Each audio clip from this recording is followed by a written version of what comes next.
संविधान बन रहा था तो उस संविधान में अनुच्छेद 18 में उपाधियों के अंत की बात करता है, अर्थात अब उपाधि के रूप में किसी को प्रदान नहीं किया जाएगा। नहीं तो देखिए सरकार जो है ऐसी सरकार है, किसी को भी बहुत सारी उपाधियों से नवाजा जा सकता है, तो कितनी उपाधियां पढ़ा जाएगा। हम लोग कंपटीशन के लोग जो रहेंगे, अगर ये अनुच्छेद 18 ना होता तो शायद ये समझ लीजिए कि अनुच्छेद 18 अगर ना होता तो जवाहरलाल नेहरू से लेकर प्रधानमंत्री नरेंद्र मोदी तक हम लोग इतनी उपाधियां पढ़ते कि उनको ये उपाधि, उनको ये उपाधि, उनको ये उपाधि, है ना, दुनिया भर की उपाधि प्रदान कर देते। और देखेंगे 10 साल सरकार हो गया बीजेपी की ने, ये किसको किसको कितनी उपाधियां बांटता ये तो बीजेपी ही जानती, उसकी सरकार ही जानती है ना। अब की बार बीजेपी का यही नारा है कि अब की बार 400 पार, है ना। तो ये चीज ने ये मानना है कि 400 पार किसी भी सरकार का नहीं होना चाहिए। सरकार को देखिए बीजेपी वालों को ये भी समझना चाहिए कि अगर 400 पार हो जाएगा तो विपक्ष में कौन सा बैठेगा, लोकतंत्र की हत्या हो जाएगी, है कि नहीं। और जो विपक्ष में बैठते हैं ना वो मुख्य रूप से शासन को चलाने में उनकी महत्वपूर्ण योगदान होता है। नहीं तो अगर विपक्ष में कोई बैठेगा नहीं ना तो सरकार मानी माना काम करने लगेगी।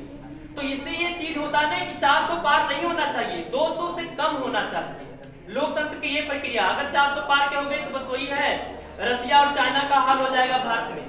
तो अब की बार समझ लीजिए, अब की बार 400 पार नहीं 200 से कम होना चाहिए। जैसे हमारा ये मानना है ना, हमारा ये मानना है कि सरकार मजबूत सरकार नहीं मजबूर सरकार होना चाहिए। अगर मजबूत सरकार होगी तो अपने माना मान काम करेगी, जैसा मन तैसा कानून बनाना शुरू कर देगी, है ना। एकदम समझ लीजिए कि वो एकदम बिना रोकथाम का हो जाएगा, एकदम अनियंत्रित हो जाएगा, जो मन सो करेगा।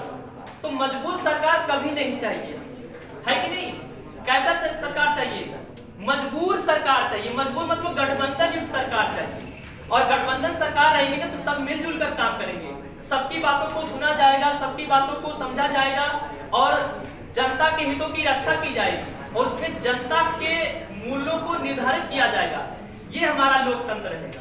और अब की बार 400 पार नहीं, एकदम नहीं होना चाहिए, नहीं तो ये बीजेपी मतलब सरकार जो तानाशाह हो जाएगी, है ना।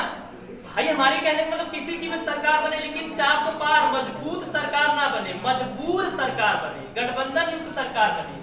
और जब गठबंधन युक्त सरकार बनेगी ने तो विपक्ष में भी बैठने वाले लोग रहेंगे और कई पार्टियां मिलकर जब गठबंधन सरकार बनाएगी ना तो उनको डर बना रहेगा। और नहीं तो अगर मजबूत सरकार बनी ने तो समझ लीजिए ये एकदम मनमाने काम करने लगेंगे, ये कहेंगे जो है सो हम ही है। नहीं, ऐसा लोकतंत्र की हत्या हो जाएगी। तो मजबूत सरकार नहीं चाहिए, हमें मजबूर सरकार चाहिए। यही मुख्य रूप से हमारी लोकतंत्र की परिभाषा है। और जिस दिन मजबूत सरकार हो गई ने तो समझ लीजिए कि हमारी आपकी कोई सुनने वाला नहीं है ना। लोकतंत्र का मतलब ये चीज होता है ना, अगर रास्ता जो सड़कें होती है ना, अगर सड़कें खाली सूनी दिखाई देने लग जाए ना तो समझ लीजिए कि वहां पर लोकतंत्र की हत्या है। भाई सड़कों पे हम ही लोग, जनता निकलकर अपनी आवाज उठाएगी, जनता सरकार से कुछ मांग करेगी, वो होना चाहिए, है ना। तो ये चीज ध्यान में रखेंगे कि मजबूत सरकार नहीं मजबूर सरकार चाहिए, है कि नहीं। अब की बार 400 पार नहीं 200 से कम चाहिए, क्योंकि गठबंधन की सरकार हमें चाहिए। ये लोकतंत्र की परिभाषा होगी, है ना। कभी नहीं।